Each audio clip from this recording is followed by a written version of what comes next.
മഴ പെയ്യുന്ന ഒരു ഞായറാഴ്ച. കോട്ടയത്തെ പഴയ വീട്ടിൽ 35-കാരിയായ ഗൗരി തന്റെ മുറി വൃത്തിയാക്കുകയായിരുന്നു. മുകളിലെ തട്ടിൽ പൊടിപിടിച്ച ഒരു പഴയ സ്കൂൾ ബാഗ് അവളുടെ ശ്രദ്ധയിൽപ്പെട്ടു. 18 വർഷമായി അവൾ അത് തുറന്നിട്ടില്ല. പൊടി തുടച്ച് സിപ്പ് തുറന്നപ്പോൾ അകത്ത് ഒരു നീല നിറത്തിലുള്ള നോട്ട്ബുക്ക്, ഒരു ഉണങ്ങിയ റോസ് പൂവ്, പിന്നെ ഒരിക്കലും തുറക്കാത്ത ഒരു കത്ത്. കവറിന്റെ മുകളിൽ എഴുതിയിരുന്നത്: ഗൗരി, നീ ഇത് വായിക്കുമ്പോൾ ഞാൻ നിന്റെ മുന്നിൽ ഉണ്ടായിരിക്കില്ല. അവളുടെ കൈകൾ വിറച്ചു. കാരണം ആ കൈയക്ഷരം അവൾക്ക് നന്നായി അറിയാമായിരുന്നു. അത് ആകാശിന്റേതായിരുന്നു. 18 വർഷം മുമ്പ് ഗൗരിയും ആകാശും 10ാം ക്ലാസ്സിൽ ഒരുമിച്ച് പഠിക്കുകയായിരുന്നു.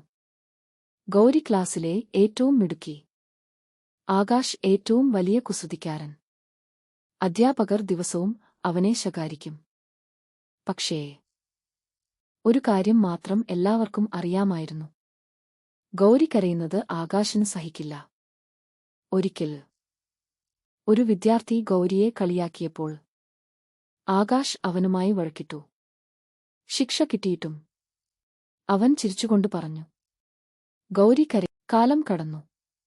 സൗഹൃദം പ്രണയമായി മാറി. പക്ഷേ രണ്ടുപേരും ഒരിക്കലും അത് തുറന്നു പറഞ്ഞില്ല. 10ാം ക്ലാസിന്റെ അവസാന പരീക്ഷ കഴിഞ്ഞ ദിവസം ആകാശ് ഗൗരിക്ക് ആ സ്കൂൾ ബാഗ് നൽകി. ഇത് വീട്ടിലെത്തി തുറക്കണം. ഗൗരി ചിരിച്ചു. ഇപ്പോൾ തന്നെ തുറക്കാമല്ലോ. ഇല്ല, ഒരു ദിവസം.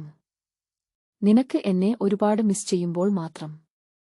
അന്ന് വൈകുന്നേരം ആകാശിന്റെ കുടുംബം മറ്റൊരു നഗരത്തിലേക്ക് മാറി. അടുത്ത ദിവസം അവർ പോയി. ഫോൺ ഇല്ല, സോഷ്യൽ മീഡിയ ഇല്ല, ബന്ധപ്പെടാൻ ഒരു വഴിയും ഇല്ല. ആദ്യകാലത്ത് ഗൗരി ഒരുപാട് അന്വേഷിച്ചു. പിന്നീട് ജീവിതം മുന്നോട്ടു പോയി. പഠനം, ജോലി, ഉത്തരവാദിത്തങ്ങൾ. പക്ഷേ അവൾ വിവാഹം മാത്രം കഴിച്ചില്ല. എന്തുകൊണ്ടെന്ന് ചോദിച്ചാൽ അവൾക്ക് ഉത്തരമുണ്ടായിരുന്നില്ല. ഇപ്പോൾ 18 വർഷങ്ങൾക്ക് ശേഷം അവൾ ആ കത്ത് തുറന്നു. പ്രിയപ്പെട്ട ഗൗരി, ഈ കത്ത് നീ ഒരുപക്ഷേ ഒരിക്കലും വായിക്കില്ല. പക്ഷേ വായിച്ചാൽ ഒരു സത്യം പറയണം. എനിക്ക് നിന്നെ ഒരുപാട് ഇഷ്ടമാണ്. നീ ഡോക്ടറാകുമെന്ന് എനിക്ക് വിശ്വാസമുണ്ട്. ഒന്നും പറയാതെ പോയത്. നീ വലിയ ആളാകണം. ഒരു ദിവസം നമ്മൾ വീണ്ടും കണ്ടുമുട്ടിയാൽ ഞാൻ ആദ്യം ചോദിക്കുക നീ ഇപ്പോഴും അതേപോലെ ചിരിക്കാറുണ്ടോ എന്നായിരിക്കും. അന്നുവരെ ഈ ഉണങ്ങിയ റോസ് എന്റെ പ്രണയത്തിന്റെ അടയാളമായി സൂക്ഷിക്കൂ. നിന്റെ ആകാശ്. ഗൗരിയുടെ കണ്ണുകൾ നിറഞ്ഞൊഴുകി.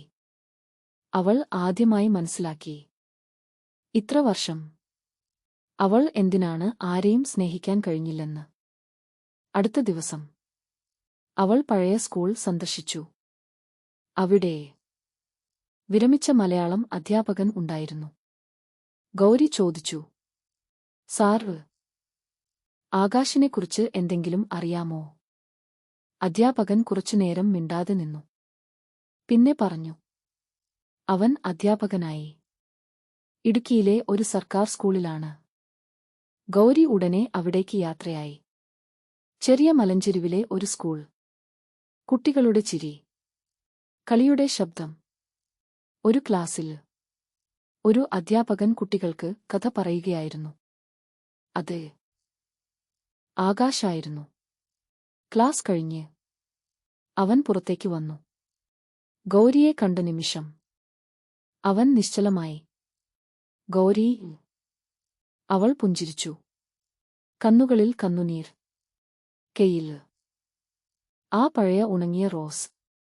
ആകാശ് പതുക്കെ ചോദിച്ചു: നീ അവസാനം കത്ത് വായിച്ചോ? ഗൗരി ചിരിച്ചു. വളരെ വൈകി. പക്ഷേ ശരിയായ സമയത്ത്. ആകാശ് തലകുനിച്ചു. നീ വിവാഹം കഴിച്ചെന്ന് ഞാൻ കരുതി. ഗൗരി ചെറുതായി മറുപടി പറഞ്ഞു. എന്റെ ഹൃദയം. ആ കത്ത് വായിക്കുന്നതുവരെ ആരെയും സ്വീകരിച്ചില്ല. ആകാശിന്റെ കണ്ണുകൾ നിറഞ്ഞു. അവൻ തന്റെ ബാഗിൽ നിന്ന് ഒരു പുതിയ ചുവന്ന റോസ് എടുത്തു. ഉണങ്ങിയ റോസിന് പകരം ഇത് സ്വീകരിക്കുമോ? ഗൗരി പുഞ്ചിരിച്ചുകൊണ്ട് അത് വാങ്ങി. 6 മാസം കഴിഞ്ഞ് അവരുടെ വിവാഹം നടന്നു. വിവാഹ ദിവസം ഗൗരി ആ പഴയ സ്കൂൾ ബാഗും ഉണങ്ങിയ റോസും ഒരു ചെറിയ ഗ്ലാസ് ബോക്സിൽ സൂക്ഷിച്ചു. അതിന്റെ താഴെ ഒരു വരി മാത്രം എഴുതിയിരുന്നു. ചില കത്തുകൾ വൈകി തുറന്നാലും അവയിലെ പ്രണയം ഒരിക്കലും പഴകില്ല.